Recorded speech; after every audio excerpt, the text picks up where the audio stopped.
Kan tadi mungkin teman-teman untuk yang update dari penyidikan pengadaan barang jasa di DPR RI kemarin meriksa satu saksi Hipi Hidupati ya, dan dikonfirmasi berkaitan dengan pengadaan barang jasa di kesekjenan DPR terkait dengan rumah jabatan anggota DPR RI, termasuk juga dugaan aliran uang gitu ya, yang diduga dinikmati oleh para tersangka yang sudah ditetapkan dalam perkara ini.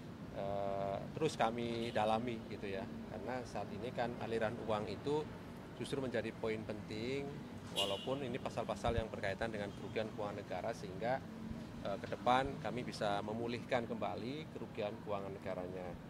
Nah, adapun untuk penyidikan perkara dugaan korupsi dugaan kegiatan investasi fiktif di PT Taspen, kemarin juga diperiksa saksi Antonius Kosasi ya, Direktur Investasi PT Taspen dan juga Direktur Utama PT Taspen saat ini hadir dikonfirmasi terkait dengan kebijakan dari saksi selaku Direktur Investasi merangkap Ketua Komite Investasi saat itu dalam merekomendasikan penempatan dana di PT Taspen Persero sebesar 1 triliun rupiah gitu ya. Dan ini yang menjadi objek penyidikan saat ini yang terus KPK dalami terkait dengan penempatan dana di PT Taspen senilai 1 triliun rupiah. Adapun nanti karena ini pasal-pasal yang berhubungan kerugian keuangan negara, mengenai jumlah kerugian negaranya tentu terus kami koordinasikan dengan instansi yang berwenang, apakah nantinya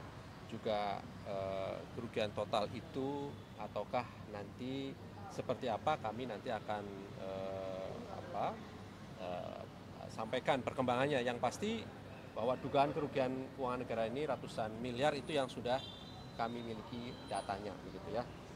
Nah, adapun terkait dengan di Maluku Utara, Gubernur Maluku Utara AGK itu perkaranya sudah dilimpahkan di Pengadilan Tindak Pidana Korupsi gitu ya, terkait dengan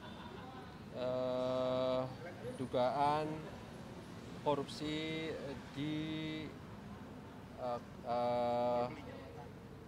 jual beli jabatan terkait di Maluku Utara gitu ya. Dilimpahkannya di Pengadilan Tipikor pada Pengadilan Negeri Ternate gitu ya. Di mana tim jaksa mendakwa tersangka atau terdakwa ini dengan pasal penerimaan suap kurang lebih 5 miliar dan juga 60.000 dolar Amerika, serta juga penerimaan dugaan gratifikasinya 99,8 miliar dan juga 30.000 dolar Amerika gitu. Jadi saat ini perkaranya sudah dilimpahkan di pengadilan, maka mengenai penahanannya sudah juga beralih ke Pengadilan Tindak Pidana Korupsi pada Pengadilan Negeri Ternate begitu ya.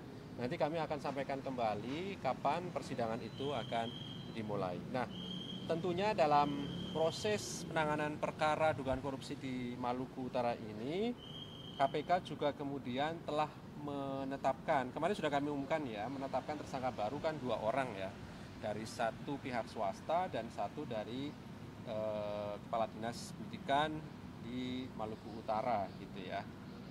Nah, selain itu juga AGK ini kami tetapkan sebagai tersangka TPPU gitu ya.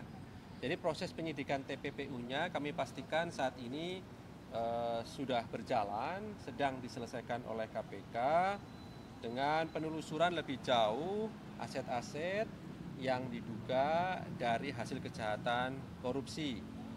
Kami tentu harus memenuhi seluruh unsur-unsur, misalnya menyamarkan, menyembunyikan, membelanjakan gitu ya, aset-aset yang bernilai ekonomis atas dugaan penerimaan gratifikasi lebih dari 100 miliar rupiah gitu. Dari data terkait dugaan penerimaan gratifikasi yang bersangkutan lebih dari 100 miliar tadi itu, kami telusuri aset-asetnya yang saat ini terus kami lakukan penyitaan gitu ya. Sampai hari ini kami tadi mendapatkan informasi tim penyidik baru menyita sekitar 15-an miliar rupiah aset dari tersangka AGK ini. Namun tentu kami pastikan terus ke depan kami telusuri lebih lanjut seluruh aset-aset yang diduga dari kejahatan korupsi baik suap maupun gratifikasinya dimaksud. Oleh karena itu tentu peran masyarakat di sini menjadi penting. Silahkan bila memiliki data dan informasi terkait dengan perkara ini, utamanya adalah aset-aset yang berhubungan dengan tersangka AGK ini, silakan lapor dan kami jamin tentu perlindungan terhadap setiap masyarakat yang melaporkan atas dugaan misalnya penyembunyian aset-aset milik tersangka AGK. Dan kami juga ingin memberikan peringatan kepada para pihak, jangan sampai kemudian dengan sengaja mencoba merintangi proses penyidikan TPPU ini dengan menyembunyikan informasi data misalnya, aset-aset yang telah kami dapatkan informasinya namun dia tidak membuka kepada penyidik gitu ya, karena kami mendapatkan informasi ada beberapa pihak yang memang sengaja tidak kooperatif terkait dengan penelusuran dari aset-aset yang saat ini terus kami lakukan penelusurannya oleh tim penyidik KPK, karena sekali lagi tentu menghalangi proses penyidikan khususnya di TPPU ini tentu dapat diancam dengan pasal 21 Undang-Undang Tindak Pidana Korupsi gitu ya. Aset yang disita bentuknya berupa apa? Ya, ada berupa aset-aset nilai ekonomis ya. Kemarin kan sudah disita ada di bangunan dan lain-lain gitu ya. Yang ya tadi itu masih belasan miliar ya sampai hari ini. Masih terus kami telusuri lebih jauh.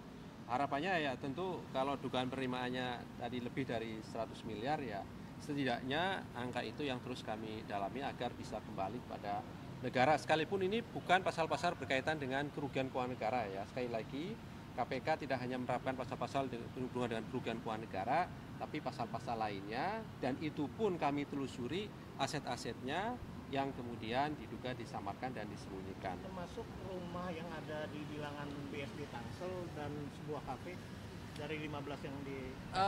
Saya nanti akan konfirmasi lagi Mas Mario terkait itu, tapi yang sudah kami publikasikan terkait dengan bangunan hotel di mana itu di Maluku Utara ya. Tetapi nanti kami akan terus lebih jauh informasi tadi, misalnya rumah ataupun kafe di daerah sekitar BSD dan seterusnya, pasti kami akan telusuri lebih jauh ke sana. Mas, ini kan dugaannya cukup besar nih sampai 100 miliar. Apakah sebenarnya sudah teridentifikasi berapa sih yang diterima dari Harita Group? Itu kan tidak hanya sekali pengurusan izinnya, itu berapa sih total gratifikasi yang diterima? Iya, jadi memang begini Mas Mario, saat ini kan kami masih menelusuri dari sisi di samping tadi proses pengadaan barang dan jasa suapnya, kemudian juga tadi itu yang berkaitan dengan suap-suap jual beli jabatan di Maluku Utara. Nah, nanti penelusuran lebih jauh terkait dengan perizinan di sektor pertambangan saat ini masih terus kami dalami ya. Terus kami dalami, tentu harapannya ke depan kami dapat menemukan pemberi suap lainnya yang berkaitan dengan perizinan misalnya. Pasti kami sepanjang alat buktinya cukup ya kami pertanggungjawabkan secara hukum gitu ya. Termasuk juga tadi sejauh ini kan lebih dari 100 miliar yang sampai hari ini tentu terus akan kami kembangkan lebih jauh kemungkinan yang bersangkutan menerima tadi dugaan gratifikasi maupun suap yang berkaitan dengan perizinan di sektor pertambangan ya. Sekjen DPR sama Aziz Samsudin. DPR memang hari ini dipanggil kapasitas sebagai saksi, yang bersangkutan konfirmasi tidak bisa hadir dan nanti akan hadir di tanggal 15 Mei 2024. Adapun ya tidak bisa hadir, tadi dari penyidik mengkonfirmasi ada kegiatan sehingga tidak bisa hadir, dan untuk Pak Aziz Samsudin tadi memang tadi sampai sore informasi yang perlu dari penyidik tidak ada keterangan ya, sehingga kami juga ingin ingatkan pada yang bersangkutan untuk hadir pada panggilan berikutnya yang segera nanti kami kirimkan gitu ya, karena tentu keterangan dari yang bersangkutan menjadi sangat penting agar konstruksi perkara dugaan kecurangan di rutan cabang KPK ini menjadi utuh dan jelas, karena kami sangat ingin dan memiliki komitmen bahwa bersih-bersih di internal KPK khususnya di rutan cabang KPK benar-benar dilakukan sehingga nanti menemukan titik lemah sistemnya di mana yang kemudian kami harus lakukan perbaikan di pengelolaan rutan cabang KPK dimaksud gitu ya.